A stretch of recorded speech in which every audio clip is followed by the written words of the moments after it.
Abram suas Bíblias em 1 Coríntios 10. Eu vou preferir que vocês mesmos passem, são pouquinhos. 1 Coríntios capítulo 10, verso 12. É um verso bem pequeno e diz assim: aquele, pois, que pensa estar em pé, veja que não caia. O contexto aqui deste verso, Paulo está citando exemplos da história de Israel e falando que todos eles foram batizados na mesma nuvem, no mar, se alimentaram do mesmo pão espiritual, beberam da mesma água da rocha que é Cristo, mas Deus não se agradou de todos e os corpos da maioria ficou lá no deserto. Então, ele diz que esse exemplo serve para nós. E lá no verso 13, ele diz: não vos sobreveio tentação que não fosse humana. Ou seja, em outras palavras, ele está dizendo: tudo que vocês passam, outras pessoas já passaram.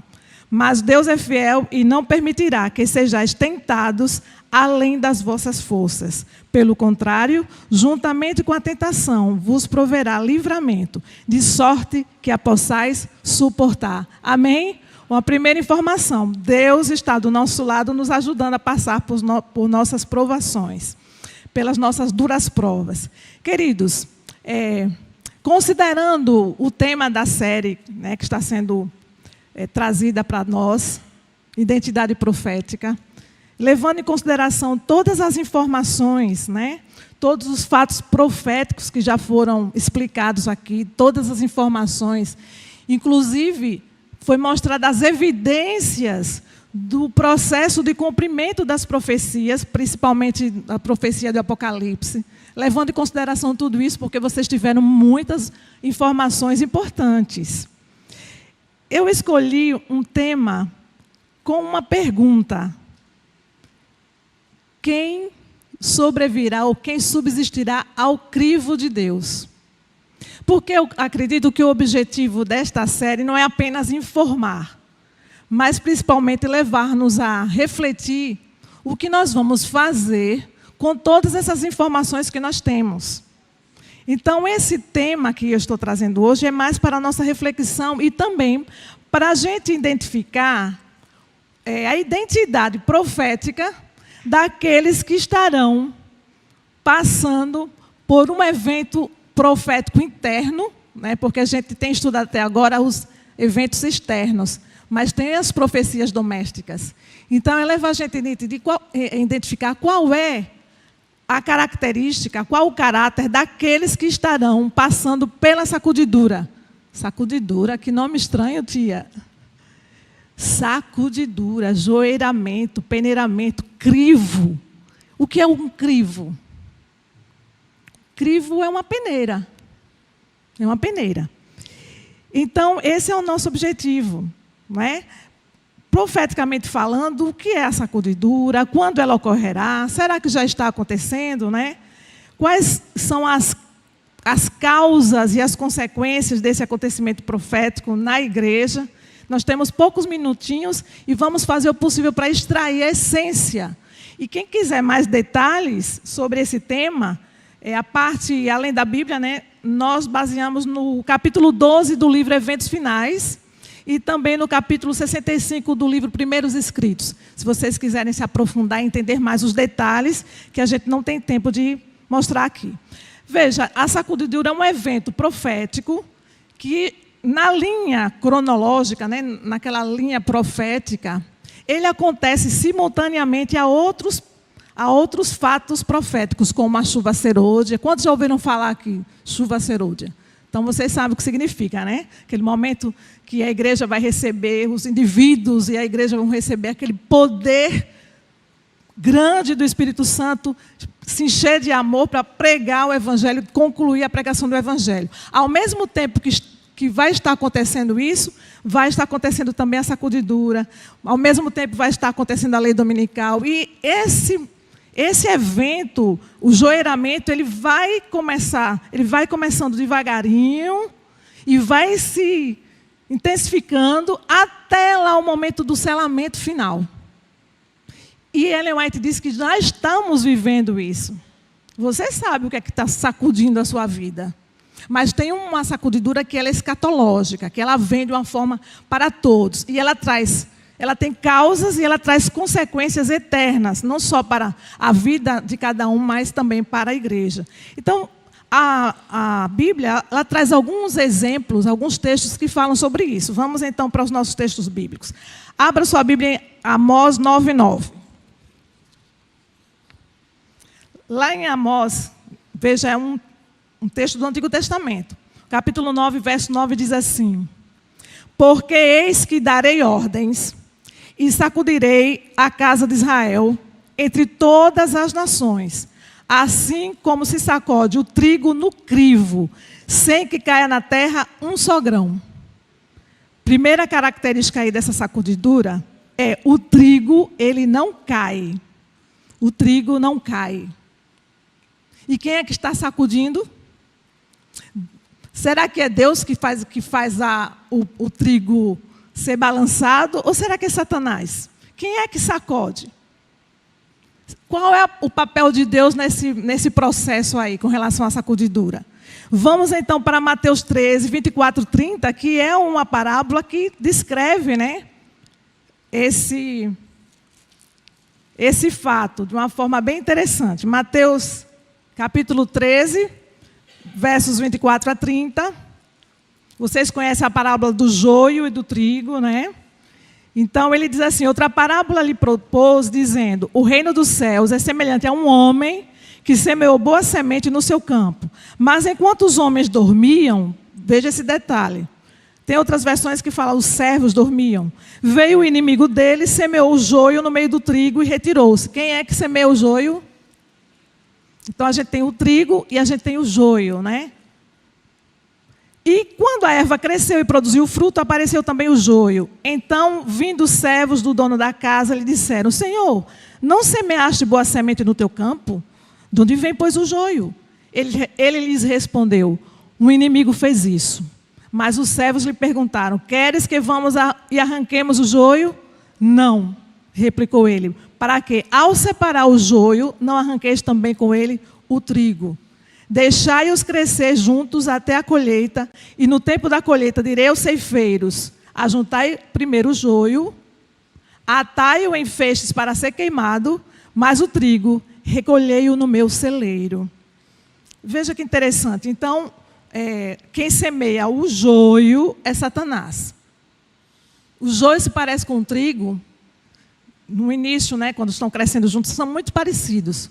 A diferença aparece já lá no final, quando o trigo amadurece, o joio fica mirrado, seco. E é nesse momento da colheita que é separado, é colocado em feixes, queimado, e o trigo vai para o celeiro. Interessante que Deus compara, então, aquelas pessoas preparadas, né, com o trigo, que lembra o quê? Trigo é a base de tanta coisa, principalmente o que na Bíblia? O pão. E Jesus, ele é o nosso pão. Na Bíblia ele diz que Jesus é o pão da vida. Então, o verdadeiro cristão, ele é semelhante a Jesus. Ele alimenta. Ele tem substância. Ele traz benefícios. O joio não serve para nada. Ele só está ali atrapalhando. E depois ele é levado, porque na hora do peneiramento, né, eles sacudiam assim a peneira, e o vento soprava, e a palha era levada. E o joio pesado ficava. Veja que interessante. Então, quem faz a separação no final, o que é que a mensagem está dizendo aqui? Sempre vai existir esse tipo de situação entre o povo de Deus. A gente precisa ter paciência, porque até a volta de Jesus, a gente vai ter problemas dentro da nossa igreja. Problemas trazidos por pessoas usadas pelo inimigo. E quem vai acabar com isso de vez e revelar quem são os verdadeiros, quem é realmente trigo e quem é realmente joio, é Jesus. No final de tudo, certo? Isso tem que ficar bem claro. Mas ainda tem mais um textozinho que traz mais uma característica do que é a sacudidura. Está lá em Lucas 22, 31. Lucas 22, 31. Veja que interessante. Lucas 22, 31. É aquele momento lá, antes de Jesus morrer, né? Ele diz assim: Simão, Simão, eis que Satanás vos reclamou para vos peneirar como trigo.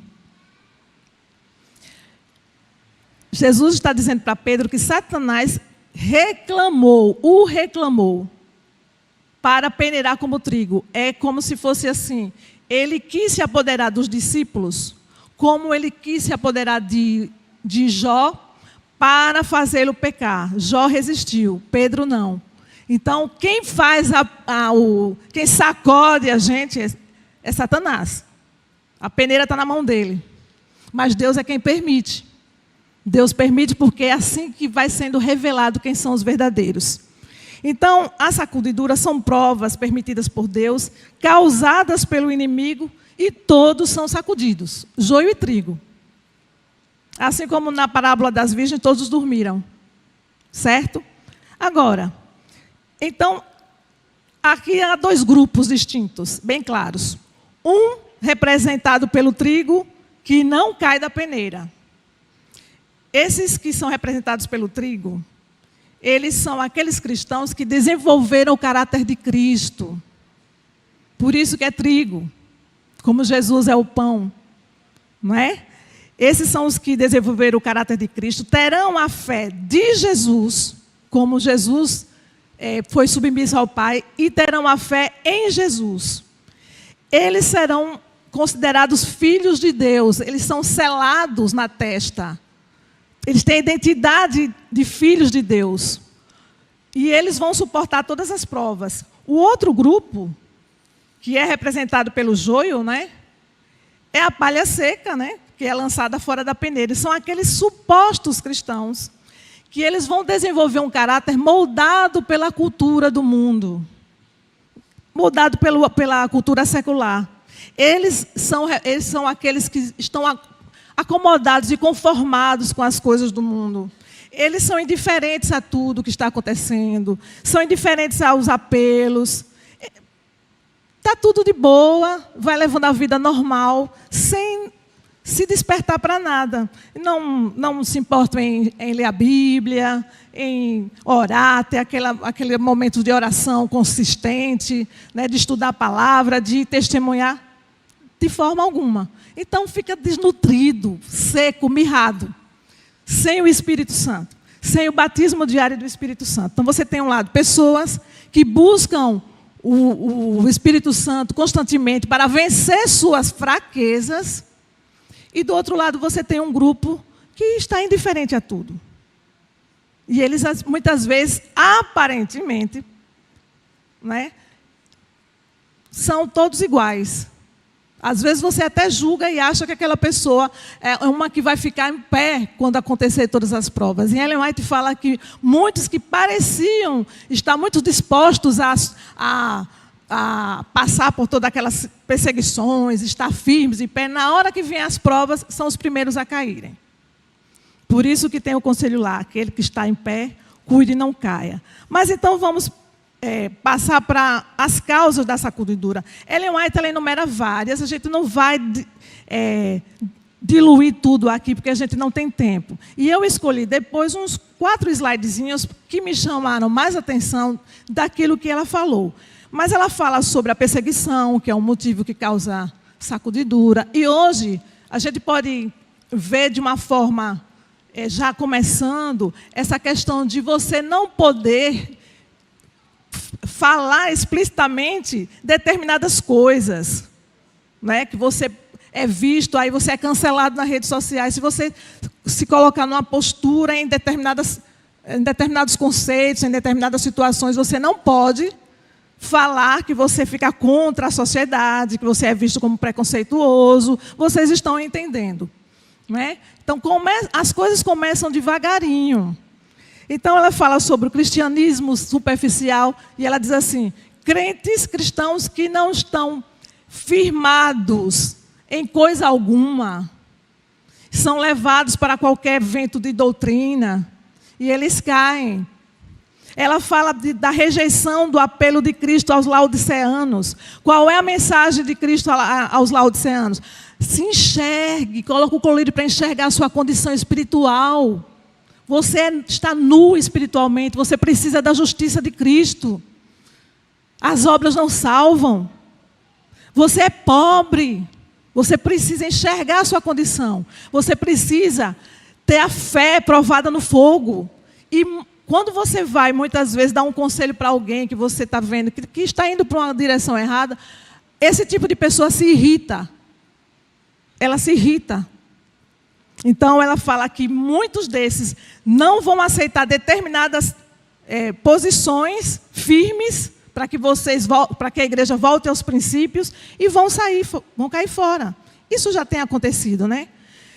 Eu acho interessante que ela fala também de que muitas famílias vão sair da igreja por causa de calúnias e falsidades contra pessoas de boa reputação. Sabe aquela fofoca que surge contra alguém que é admirado por determinada pessoa e aquela pessoa também, ao invés de focar em Cristo, né, o foco dela é naquela pessoa que ela admira, aí vem um fake, uma informação errada, né? A palavra informação é boa, né? Mas é fofoca mesmo.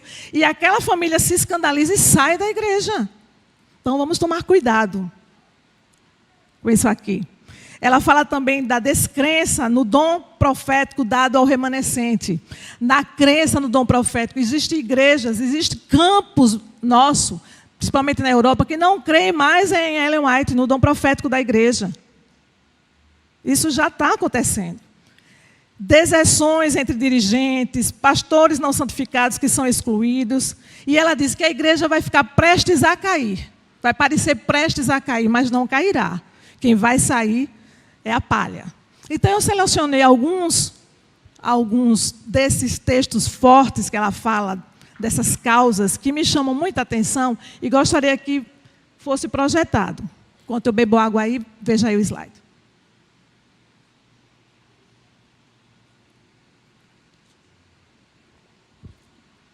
Ela diz assim: haverá uma sacudidura da peneira. Prestem bem atenção, viu, queridos? No devido tempo, a palha precisa ser separada do trigo. Por se multiplicar a iniquidade, o amor de muitos está esfriando. O amor não está esfriando no mundo, gente? Este é precisamente o tempo em que o genuíno será o... Quem é o genuíno? Quem é o joio, o trigo? O mais forte. Aquele que é genuíno... Aliás, aquele que é o mais forte espiritualmente é que é o genuíno. Então, esse é o tempo que estamos vivendo. Ela diz, introduzir-se-ão divisões na igreja. Vocês vão analisando se isso já está acontecendo hoje. Desenvolver-se-ão 2 partidos. O trigo e o joio crescerão juntos para a ceifa. Pode passar.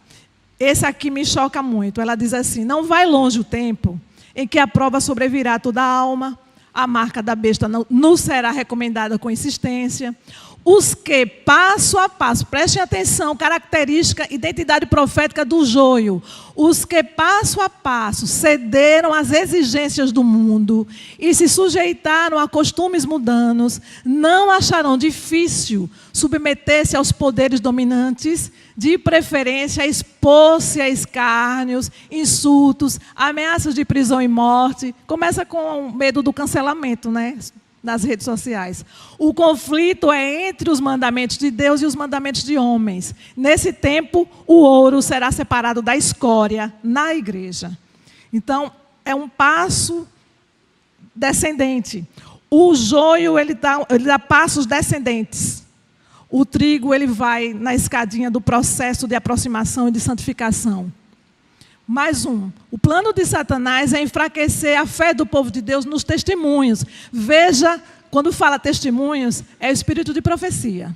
Aí diz, primeiro, em seguida, vem o ceticismo no tocante aos pontos vitais da nossa fé, as colunas de nossa posição, e depois as dúvidas acerca das escrituras sagradas. E então, a caminhada descendente para a perdição. O que é que ela está falando aí? Primeiro, as pessoas começam a questionar o espírito de profecia, os textos de Ellen White, o dom profético. Não, isso não é bem assim. Eu conheço pessoas que não creem mas depois começa a questionar nossas verdades. Inclusive, ela fala que tem gente que vai deixar de acreditar na doutrina do santuário. Depois começa a questionar a Bíblia, né? A Bíblia precisa ser revista, precisa ser atualizada. E vai ter uma hora que não vai mais acreditar em mais nada, né? Esse aí é um processo. E muitos serão levados por conta disso. Mais um. E esse aí também, quando fala de deserções entre dirigentes, entre líderes, né? Pessoas que admiramos, como ela diz, estrelas que admiramos cairão. E ela diz assim, o afastamento dos grandes princípios que Cristo estabeleceu em seus ensinos, a elaboração de projetos humanos, usando as Escrituras para justificar a errônea maneira de proceder sob a perversa influência de Lúcifer, confirmarão os homens no engano. E a verdade de que necessitam para serem livrados de práticas incorretas se escoam da alma como a água de um recipiente que vaza. Gente, projetos humanos, com doutrinas humanas, se afastando da Bíblia, usando a Bíblia de forma errada para justificar os seus erros. Essa semana eu vi algo, num site que eu não quero citar, de pessoas adventistas que estão afastados, outros que estão naquela posição de rebeldia, que questionam, que acusam a igreja, os líderes da igreja. Eles usam um texto de que quando Jesus é batizado e que Deus diz assim, esse é o meu filho amado em quem me comprazo. Usa a palavra comprazo, colocando uma versão, este é meu filho de quem me orgulho, para homenagear o dia do orgulho gay. E dizer que, como na Bíblia está dizendo assim, que os pais, Deus converterá o coração dos pais aos filhos e dos filhos aos pais. Isso irá se cumprir quando os pais aceitarem essa posição nos filhos. Isso é no meio adventista. E ela fala ali, usando a própria Bíblia, né? Então, esses são elementos que eu estou aqui resumindo, o suprassumo do suprassumo, só tenho mais 5 minutos. Leiam mais sobre isso, de coisas que vão sacudir de uma forma, já estão sacudindo de uma forma tão intensa a igreja, que poucos vão realmente sobreviver a isso. E aí, veja, eu quero concluir com uma descrição de uma visão, a gente não tem tempo para ler, mas Ellen White ela teve uma visão, lá no livro Primeiros Escritos sobre Sacudidura, que ela descreve nesta visão esses 2 grupos. E ela diz que ela vê um grupo que está em constante oração, lutando. E ela diz que gotas de suor escorrem pela testa. E eles estão ali clamando, orando, angustiados, ansiosos. E ela fala que Satanás, os anjos maus, eles colocam uma nuvem negra diante deles para que eles não vejam a Jesus. E os anjos de Deus, isso é uma ilustração, né? Com as suas asas, dissipam essa escuridão. E esse grupo fica naquela intensidade de oração, de luta. Mas ela fala que tem um outro grupo que está indiferente. E esse grupo está tão indiferente que os anjos de Deus se afastam deles e se concentram no grupo que está em constante oração, em constante luta contra o próprio eu.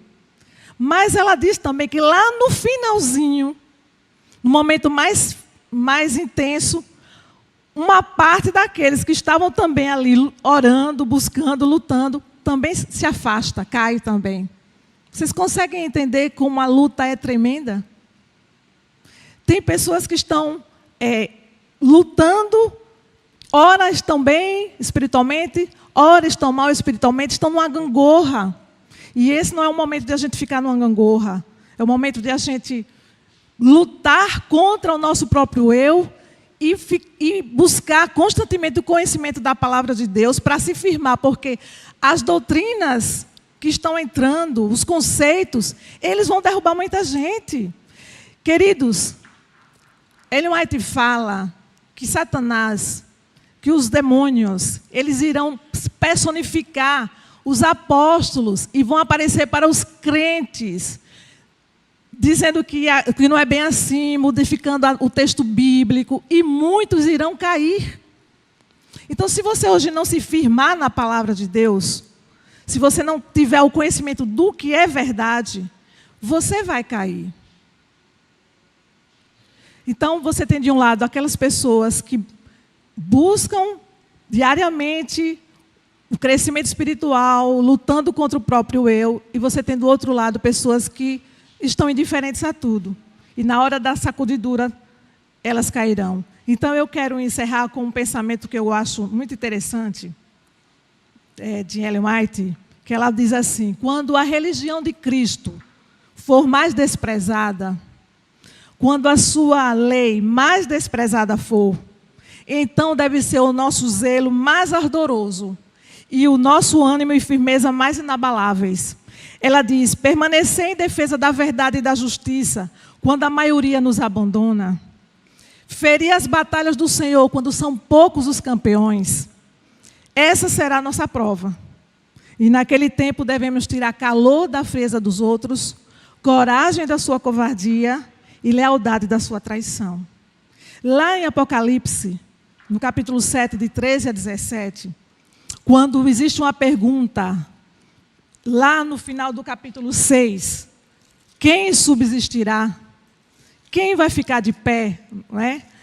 A resposta está lá no capítulo 7, em todo o capítulo, mas no finalzinho dele, você tem a resposta de quem é que vai ser realmente trigo. Será que são os cargos que a gente tem na igreja? Será que são as nossas obras? Veja, diz assim, um dos anciãos tomou a palavra dizendo: estes que se vestem de vestiduras brancas, quem são e de onde vieram? Respondi-lhe: meu Senhor, tu o sabes. Ele então me disse: são estes os que vêm da grande tribulação. Lavaram suas vestiduras e as alvejaram no sangue do Cordeiro. Razão porque se acham diante do trono de Deus e o servem de dia e de noite no seu santuário. E aquele que se assenta no trono estenderá sobre eles o seu tabernáculo. Jamais terão fome, nunca mais terão sede, não cairá sobre eles o sol, nem ardor algum. Pois o Cordeiro que os encontra no meio do trono os apacentará e os guiará para as fontes da água da vida. E Deus lhes enxugará dos olhos toda lágrima. Que possamos, meus queridos, diariamente buscar fixar os nossos olhos em Cristo, porque a luta é essa. Não vamos olhar para as nossas provações, não vamos olhar para quem está aparecendo, demonstrando ser joio. Quem está em pé, cuide e não caia. Como é que a gente não cai? Fixando nossos olhos em Cristo. Vamos ficar de pé para uma oração.